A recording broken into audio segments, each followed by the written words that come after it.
नमस्कार मंडळी. राज्याचे उपमुख्यमंत्री अजित पवार यांचे चिरंजीव जय पवार यांचा ऋतिजा पाटील हिच्यासोबत बहरीनमध्ये लग्न सोहळा पार पडला. या लग्न सोहळ्याचे आता फोटो समोर आले आहेत. खासदार सुप्रिया सुळे यांनी हे फोटो सोशल मीडियावर शेअर केले.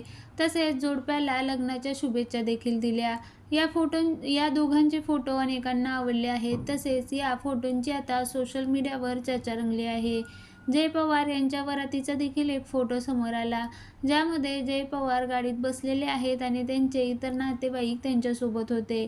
विशेष म्हणजे या लग्नात अजित पवार यांनी नागराज मंजुळे दिग्दर्शित सैराट चित्रपटातील झिंगाट या लोकप्रिय गाण्यावर डान्स केला होता.